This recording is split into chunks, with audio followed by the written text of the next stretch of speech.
Local. Noticias locales con interés global. Especial epidemia mundial de coronavirus. Cuando termine todo esto, no seremos los mismos, pero seremos mejores. Nacido en Milán, trabajó para Alitalia durante 28 años hasta que llegó al puesto de jefe de cabina. Como periodista independiente tiene colaboraciones de radio y televisión y muchos artículos relacionados con el mundo de la aviación comercial.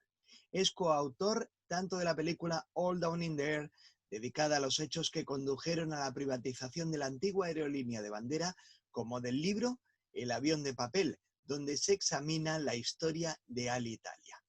Ha conocido a Ennio Morricone, a Peter Gabriel, a Vinícius de Moraes y está deseando que se cumplan los 14 días de cuarentena estricta para salir a la calle a pasear con su perro Garibaldi. Antes de nada, Guido Gazzoli, muchas gracias. Gracias a vos. Te encuentras ahora mismo en Roma y sí. Lo último que sabemos, si echamos un vistazo a tu timeline en el Twitter, es que prácticamente has recogido día tras día los datos de una Italia que se ha ido transformando con la epidemia, ¿no? Sí, decimos así que una Italia que a pesar de sus errores iniciales, que fueron muy graves, y que luego se replicaron en otros países, Argentina fue el último en copiarlos, decimos así, se ha podido también por una gran presión de la gente llegar a una especie de cuarentena inteligente que ha permitido a Italia de estar totalmente parada por muy poco tiempo y entonces paulatinamente de poder recuperarse hasta llegar a esta fase en la cual prácticamente, y esto lo digo por declaraciones de muchos infectólogos con los cuales estoy en contacto, el virus ha perdido, digamos así, su potencia clínica y prácticamente, no obstante hayan rebrotes que son básicamente de gente que llega de otros países, estos rebrotes son prácticamente, estos rebrotes no tienen hasta ahora ningún tipo de peligro.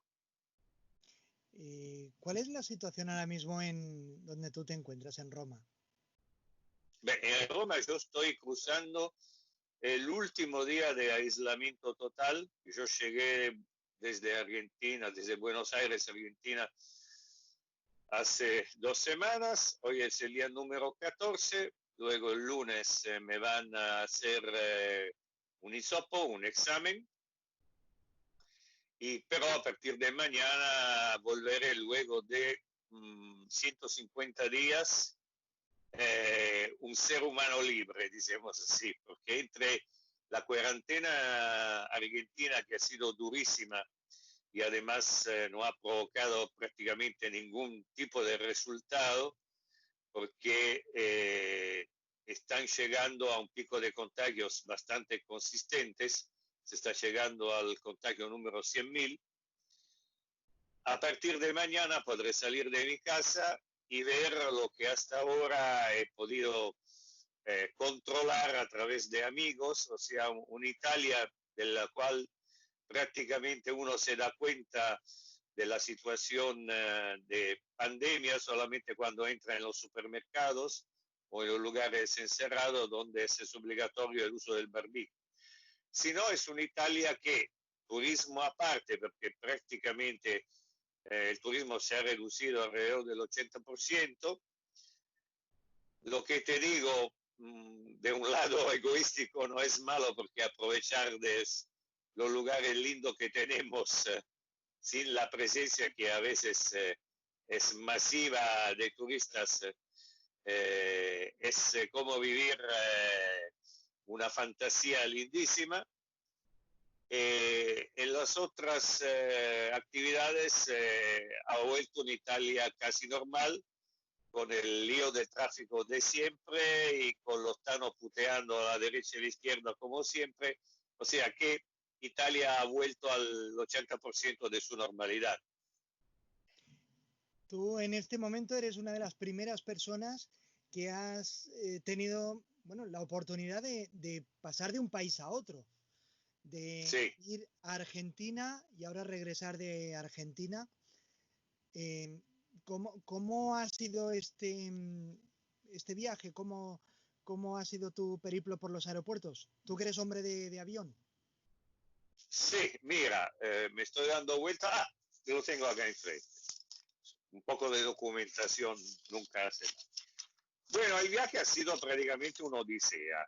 Explico por qué. Porque primero tuve que esperar 3 meses, aunque yo había invitado, me había puesto en lista a través del consulado italiano, había invitado el cónsul italiano a no ponerme en emergencia, porque tengo un departamento en Buenos Aires donde vivo 8 o 9 meses por año.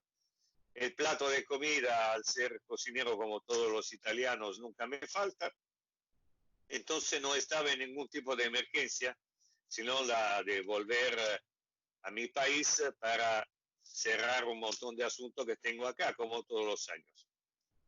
Y luego de eso, me pusieron en el vuelo de Alitalia del 26 de abril, porque el vuelo tenía lugar y además había lugar a bodega por mi querido perro Garibaldi. Entonces, cuando llegamos al aeropuerto, yo, mi mujer y el perro, llegamos ya con toda la documentación correspondiente y además un formulario editado por el Ministerio de Relaciones Exteriores. Este formulario es una declaración de responsabilidad donde se implica a la persona que declare su estado de buena salud en primero y de conocer el hecho que una vez llegado a Italia tiene que estar en aislamiento por 14 días. Bueno, ni bien llegamos en el aeropuerto, una autoridad de la compañía de mi ex familia, la puedo decir, Alitalia, me comunicó que este formulario no tenía más ningún tipo de valor y que había sido editado un nuevo formulario, una autodeclaración anti-COVID, COVID-19. Bueno, tiré el formulario antecedente a la basura, hice el nuevo formulario, pero antes de salir sobre el avión, nos repartieron otra vez el viejo formulario del consulado diciendo que también el último que nos habían brindado no tenía ningún valor. El vuelo fue bastante bueno, repleto de gente, no se mantuvo ninguna distancia porque, como vos sabés, en la mayoría de los países de la Unión Europea el asunto de la distancia a bordo de los aviones ha sido cancelado debido a que es de una estupidez total, porque con el conocimiento de la pandemia, ahora si vos subís sobre de un vuelo, tenés que haber pasado una cuarentena en el lugar de donde salís, subís a bordo de una cabina del avión que está completamente desinfectada, tenés que usar la mascarita y además de todo te prueban la fiebre. O sea que estás más seguro adentro de un avión que en tu misma casa. Bueno, luego de 12 horas llegamos en el aeropuerto de Fiumicino, donde antes de hacer el control de los pasaportes, 3 personas del Ministerio de Salud nos dijeron que teníamos que rellenar otro formulario y los otros 3 que habíamos llenado antes no tenían ningún valor. Bueno, dice, hemos vuelto a la famosa y histórica burocracia italiana de la película de Alberto Sordi, y así fue, sino que al mismo tiempo la reglamentación decía que yo tenía que avisar un 0800 de mi llegada al aeropuerto de Roma y brindarle la dirección prácticamente de donde iba a pasar mi aislamiento, cosa que yo hice. Lo que pasa es que el 0800 estaba aislado, o sea, no funcionaba más y brindaba otro número 0800. Bueno, me pongo en contacto con el nuevo número 0800 y resulta que este número 0800 no contestaba prácticamente. Bueno, a este punto perdí un poco la paciencia, pasé el pasaporte, agarramos un taxi, llegamos a nuestra casa y tuve que pasar 4 horas para tratar de avisar a las autoridades de nuestra llegada. Hablé con el Ministerio de Relaciones Interiores, donde no sabían absolutamente nada. El Ministerio de Salud me dijo de contactar el Ministerio de Relaciones Exteriores, y en el Ministerio de Relaciones Exteriores me dijeron al número de emergencia que ellos tenían su responsabilidad hasta que yo estaba en el exterior, que pero la responsabilidad pasaba al Ministerio del Interior y al Ministerio de la Salud una vez llegado a Italia. O sea que llegué, al salir de Argentina, llegué en una Italia totalmente metafísica que podría haber hecho resucitar a Borges. Y bueno, al final la empleada, la muy gentil empleada del Ministerio de Relaciones Exteriores, me dio una dirección de la ASL, que es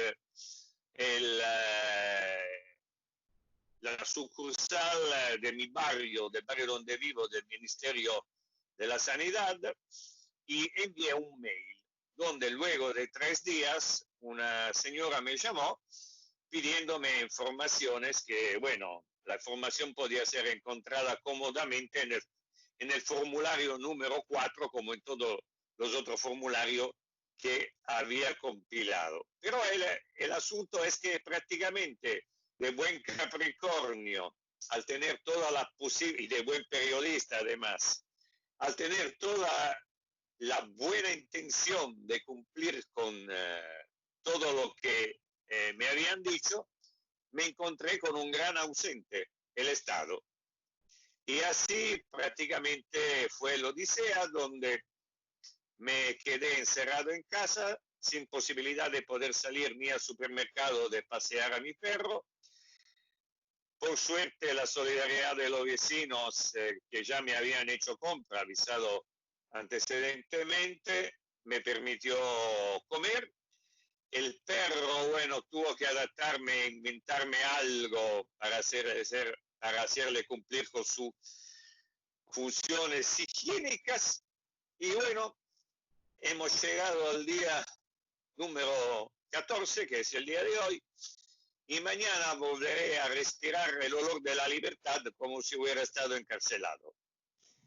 Guido, me obligas a preguntarte qué es lo primero que vas a hacer cuando pises la calle. Respirar el aire de la libertad y sobre todo pasear a mi querido perro en el parque que tengo acá cerca de mi casa, que es un parque muy lindo, pertenece a la reserva del presidente de la República, pero la gente lo puede frecuentar, y donde hay la mansión del antiguo poeta latino Plinio el Viejo. Así que voy a saborear del aroma antigua que tanto en mi vida siempre, si bien soy milanés, me ha fascinado. Por lo que nos estás explicando, esto le quita las ganas a viajar a cualquiera, ¿no? En estas condiciones. Sí, porque además Italia, y esta vez tengo que decir por una razón bastante inteligente, ha prohibido la entrada de gente que no sea perteneciente a la Unión Europea. No obstante, la Unión Europea permite la entrada desde hace 15 países afuera de la Unión. Italia esto no lo permite, y cualquier persona que entra tiene que hacer 14 días de aislamiento. Y a partir del día de ayer, Italia prohibió totalmente tanto los vuelos como la entrada de pasajeros en tránsito de 13 países. veíamos también la noticia de que se había prohibido cualquier entrada de vuelos desde Bangladesh, precisamente porque Exactamente. hubo un caso de, bueno, pues que se han detectado positivos dentro de uno de estos vuelos, ¿no? Sí, llegó un vuelo de Dhaka y hubo 15 pasajeros positivos, pero además el asunto con el cual tenemos que enfrentarnos es que básicamente Italia tiene fama de un país donde las reglas, bueno, cada uno se la adapta, ¿no? No somos un país muy restrictivos, donde las leyes son un chiste prácticamente. Entonces, por ejemplo, muchos de los pasajeros que han llegado también con los vuelos de emergencia desde Brasil no han respetado para nada el aislamiento. Y un vuelo que ha llegado de Dhaka el día antes de ayer ha registrado 13 pasajeros positivos y ayer en la estación Termini agarraron a uno de estos pasajeros que se iba en tren a Milano sin hacer el aislamiento correspondiente. Y eso es algo que para mí es muy importante porque hemos llegado a un punto en el cual estamos volviendo casi a una normalidad y no tenemos ninguna necesidad de algún reproche. También, si vuelvo a repetirlo, el coronavirus se ha bajado muchísimo de potencia infectiva. Estamos hablando de responsabilidad, de irresponsabilidad y también de cómo se están utilizando distintos sistemas en distintos países. Tengo entendido que en algunos se está obligando a llevar un test de PCR antes de subir al avión. En otros no se está pidiendo nada. Esto hace muy difícil controlar esta epidemia. Sí, tenés toda la razón, pero hay que decir también que esta epidemia o pandemia es algo que ha sido mal manejado en todos lados. O sea, imagínate solamente la Organización Mundial de la Salud. Prácticamente se ha transformado en un club del póker. O sea, no es absolutamente creíble. Los errores hechos por China, las guachadas de Trump y Bolsonaro. O sea, para enfrentarse a ese virus, lo único que se tenía que hacer era luchar contra el tiempo, no dejar pasar ni un día desde el primer momento. Y lamentablemente, en primer lugar, por falta de aviso por parte de las autoridades de China, que para mí son responsables de, llamámoslo así, muy entre comillas, de una guerra bacteriológica. Y en segundo lugar, por la falta de conocimiento del asunto, porque, por ejemplo, en la Argentina se han hecho los mismos errores que se han hecho en Italia, o sea, parar los vuelos directos, en este caso desde Italia, que fue el país donde llegó el primer pasajero con coronavirus a la Argentina, pero no se chequeaba ningún pasajero en tránsito. Entonces el virus pudo prácticamente desarrollarse en el país. O sea, hay un montón de responsabilidades y hay muy pocos gobernantes que se han portado verdaderamente bien. Quiero destacar el ejemplo, por ejemplo, de Uruguay, donde la pandemia se ha bloqueado casi de golpe por la gran rapidez con la cual las autoridades de ese país han actuado. Has tenido la oportunidad de estar en Argentina en plena epidemia. ¿Cómo te has encontrado lo que has podido ver o lo que te han podido contar allí? Lo que he podido vivir es algo que me ha brindado una impresión que se ha aclarado, digamos así, cada día más. Y puede ser asimilada a la experiencia de Serbia.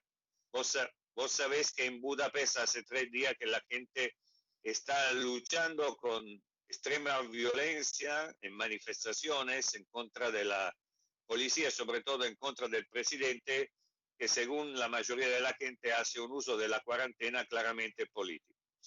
Vos imaginate que en la Argentina al comienzo se ha cerrado el país por menos de 300 casos. Entonces se ha intervenido con bastante rapidez. Pero al mismo tiempo, esto empezó el 21 de marzo. Al mismo tiempo, el 2 de abril, se dieron cuenta que haber encerrado todas las actividades, estaban abiertos solamente los supermercados y las ferreterías. No me preguntes el porqué de las ferreterías, no lo sé, no entro en ningún tipo de esta lógica. Que la mayoría de los jubilados en la Argentina y de la gente pobre que vive de los subsidios lo tienen a través de los bancos. Cuando van directamente, entran en los bancos. Entonces, el 2 de abril, de repente, se abrió la actividad bancaria y 8 millones de personas, entre las más débiles a nivel de clase, o sea, jubilados y pobres, se encontraron a hacer colas interminables en frente de los bancos. Y esto podría haber hecho el punto, como en España fue el 8 de marzo, para luego hacer sí que la pandemia se expandiera. Y no ha pasado nada, porque la Argentina es un país grande, 10 veces la Italia, con un porcentaje de habitantes por kilómetro cuadrado que es 0,17, está muy poco poblada. Entonces, si bien el virus era una Ferrari en su desarrollo, no tenía prácticamente el espacio para poderse desarrollar, en cuanto la distancia entre las ciudades en la Argentina son muy grandes. Y por eso que se expandió solamente prácticamente en el Gran Buenos Aires, donde no obstante los más de 100 días de cuarentena estricta, el gobierno ha tomado muy poca medida para poderse enfrentar con un desarrollo de la pandemia. Y la única arma que ha puesto ha sido la del encierre.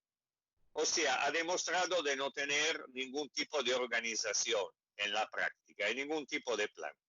Pero donde se ha demostrado muy capaz y muy efectivo es en desarrollar planes o un sistema político bastante extraño, donde se ha cerrado la actividad del Parlamento, o sea, la Cámara de Diputados y Senadores prácticamente no trabaja, y todo el poder está en la mano de un presidente que lo maneja con decretos de necesidad y urgencia.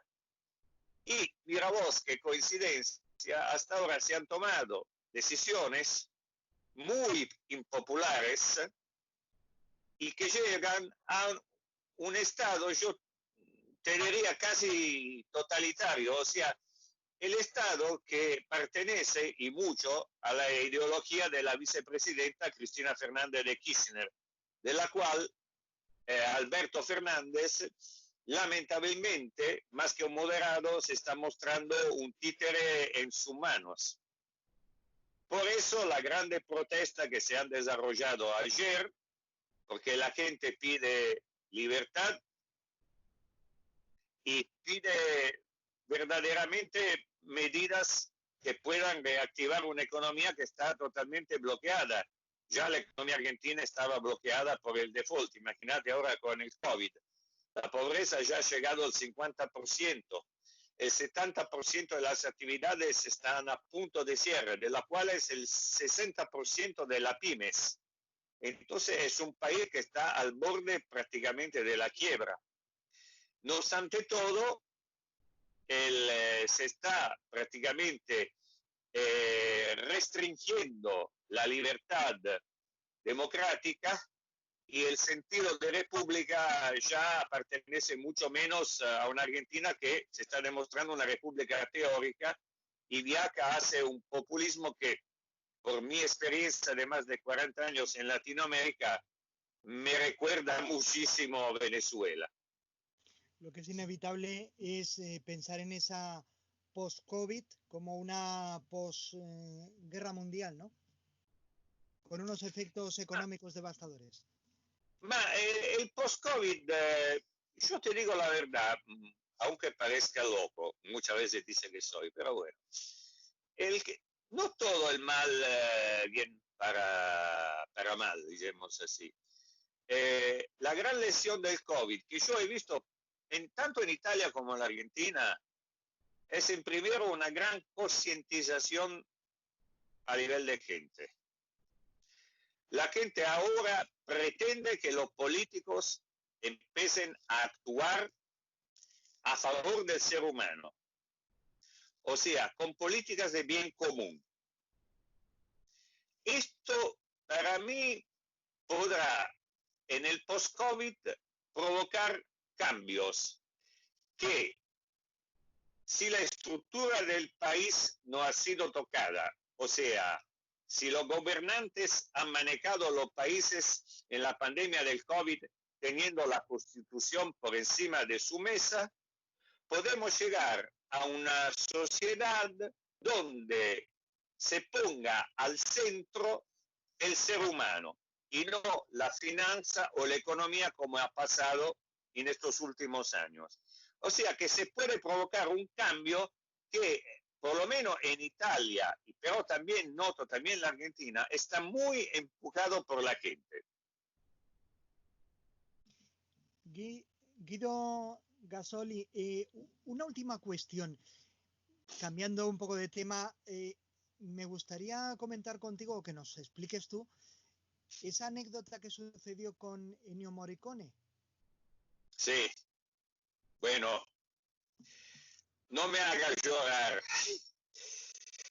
Bueno, no, es que se ha muerto un grande. Y yo tuve la suerte de conocerlo 3 veces en mi vida, de la cual 2 virtuales y una real.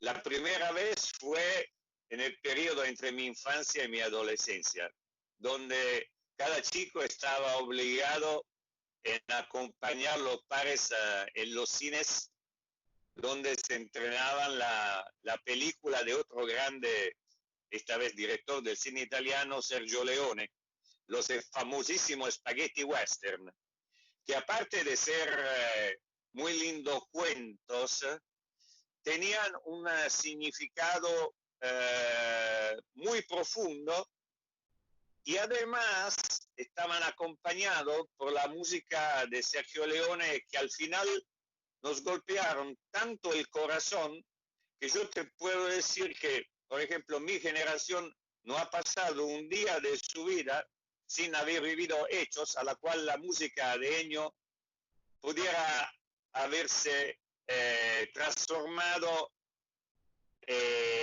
y escuchado como protagonista de esos momentos de vida. Entonces, en primer lugar, Ennio ha llegado al corazón de todos. La segunda anécdota, en el 1972, yo estaba viviendo en Londres, ya era un loco de la guerra como soy ahora, y era obviamente apasionado de música, de la música que a la época se definía alternativa o pop, y yo frecuentaba un club en Londres que se llamaba Marquee, donde como grupo espalda de otro grupo que se llamaba King Crimson, había un cuarteto cuya música los primeros 2 días me hacía dormir. Improvisamente el miércoles me desperté y esta música me levantó, me llegó directamente al corazón, me entusiasmó tanto que al final del concierto tuve la gana de ir a conocer a los componentes del grupo y me encontré con el cantante, que cuando entendió que yo era italiano, me dijo: ¿sabes que nosotros estamos inspirados por la música de Haydn, pero también por la de Ennio Morricone? Y yo me puse a llorar. Adivinar cómo se llamaba este grupo, era los Genesis, que primero tuvieron éxito en Italia y luego solamente con el tercer disco tuvieron éxito en su patria, Inglaterra, y luego en todo el mundo. Entonces esto fue otro encuentro virtual con el maestro. Pero bueno, como no hay 2 sin 3, tuve una oportunidad, esta vez real. Me fue al auditorium de la Santa Cecilia a escuchar un concierto de música clásica. ¿Y quién se sienta a mi lado? Ennio Morricone, con el cual se establece, no sé por qué, una onda como si éramos amigos desde hace nuestra infancia, o sea, una onda verdaderamente espectacular. Y hablando de prácticamente de todo. Él no sabía del asunto que me había confesado Peter Gabriel, y cuando yo le dije esto, casi se emocionó, ¿viste? Fue algo muy lindo porque a través de hablar con esta persona descubrí que era un señor con la S mayúscula y que además él se portaba como su música, con el corazón. Y era una persona verdaderamente extraordinaria. Y me hizo acordar este encuentro de años antes, donde a bordo de un vuelo hacia Boston, me encontré con Leonard Bernstein y se instauró la misma onda. Y mira vos, Leonard Bernstein y Morricone son dos músicos de preparación y educación musical estrictamente clásica, que hasta se pusieron en la experimentación, pero ambos son famosos por haber llegado al corazón de la gente con su música, porque escribían con el corazón, y de esto estoy totalmente seguro. Hay momentos en los que una conversación, una entrevista, tiene una magia difícil de describir. Es como si llegases a tocar el alma de la persona con la que estás entrevistando, y creo que ese momento, al menos, me da la sensación que se ha producido hace unos instantes en esta comunicación con Guido Gazzoli. Guido, muchísimas gracias de verdad por tu tiempo, por compartirnos pues estas reflexiones, estas experiencias, pero me gustaría un último apunte antes de que dentro de pocas horas te puedas salir a pasear con Garibaldi, con tu perro. Sí. Si te buscamos por internet, te tenemos que buscar como el Conde Guido. ¿Por qué? Porque, mira, la Argentina ha sido el último país latinoamericano que conocí de mi vida, ¿ok? El primero fue Cuba, 1977, después de Cristo, no obstante el pelo blanco. Luego Brasil, donde tuve la suerte también de conocer un gran personaje que era Vinicius de Moraes, que me empujó a escribir poesía, pero yo le dije, yo no soy un poeta, y él me dijo, cada uno de nosotros es poeta, lo tenés que buscar adentro tuyo. Y luego empecé a escribir y edité 2 libros de poesía. Y bueno, la Argentina fue el último país porque todos mis amigos latinoamericanos de cualquier país donde iba me hablaban mal de Argentina y de los argentinos. Tanto que en el 1984, cuando Alitalia prácticamente me obligó a ir a Buenos Aires, yo estaba de muy mal humor. Y los primeros 3 días que pasé en Buenos Aires fueron verdaderamente pésimos. Y ahí estaba a punto de profundizar llamámoslo entre comillas, obviamente, odio que tenía con respecto a esta nación. Calles muy anchas, sin coches, el tiempo era verdaderamente muy feo, la gente me parecía muy lejana, hasta que un día no podía dormir. Entonces me levanto y salgo del hotel, empiezo a caminar. ¿Sabes cuando te da la impresión de tener una mano por encima de tu cabeza que te empuja y te dice, estúpido, déjate guiar, que te vas a encontrar con otro país? Y yo me dejé guiar y esta supuesta mano me llevó de golpe y porrazo, no sé por qué, en la avenida Corrientes, Obelisco, cruzo la avenida 9 de Julio y me encuentro a las 11 de la noche una avenida llena de librerías, todas abiertas. Yo, imagínate, ya tenía 4.000 libros, como pueden ver, estoy rodeado de papel, aparte del baño, que es otro tipo de papel, pero este es un papel de mucha más profundidad. Y me quedé entusiasmado como un chico en el medio de Disneylandia. Entro en un café para tomar algo, el Café de la Paz, y me encuentro con intelectuales increíbles que me aconsejan al final, era como las 5 de la mañana, de ir a ver una película en un cine a las 7. Y yo que le pregunto, chicos, pero mañana es un día cualquiera, ¿ustedes cuándo laburan? Bueno, fue a ver esta película y cuando volví al hotel, mi pensamiento había cambiado radicalmente y bueno, me dije, si esta no va a ser mi primera patria, seguramente va a ser mi segunda.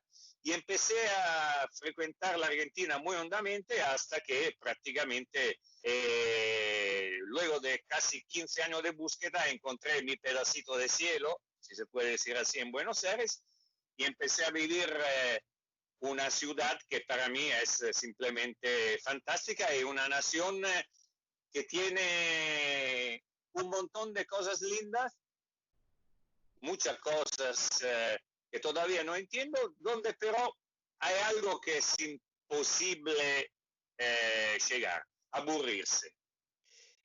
También porque hay una oferta cultural que para mí es a nivel, digamos así, popular, es la oferta cultural mejor del mundo. O sea, no podés estar una noche parado sin hacer nada en Buenos Aires. La ciudad que no duerme ni deja dormir, ¿no?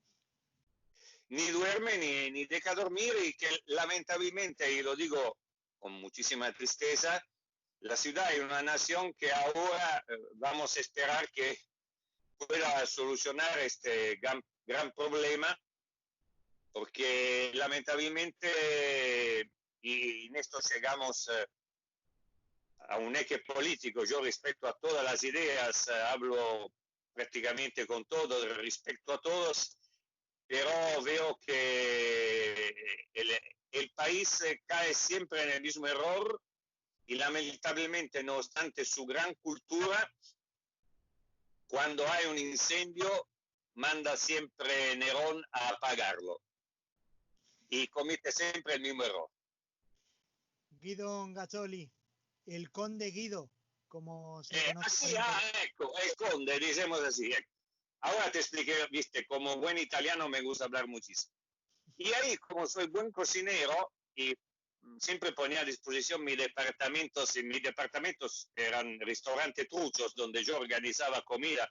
Una vez lo organizé hasta por 120 personas y la brindaba a todos, empezaron a bautizarme el conde, así que esta nobleza se quedó y me conocen así. Pues Había podido terminar todo en 5 minutos y prácticamente te largué la conversación por media hora. Un placer por esta audiencia pública con el conde, Guido. Muchísimas gracias. Un placer y gracias por llamarme y bueno, a tus órdenes, como dicen todos los periodistas. Cuídate mucho, Guido Gazzoli. Disfruta de esa nueva normalidad que te vas a encontrar después de este segundo confinamiento, después de esta cuarentena que has mantenido en tu domicilio. Y bueno, estamos en contacto. Muchas gracias, un placer, de verdad. Gracias, un abrazo, querido. Chao. Arrivederci. Arrivederci. Chao. Local. Noticias locales con interés global. Especial epidemia mundial de coronavirus. Cuando termine todo esto, no seremos los mismos, pero seremos mejores.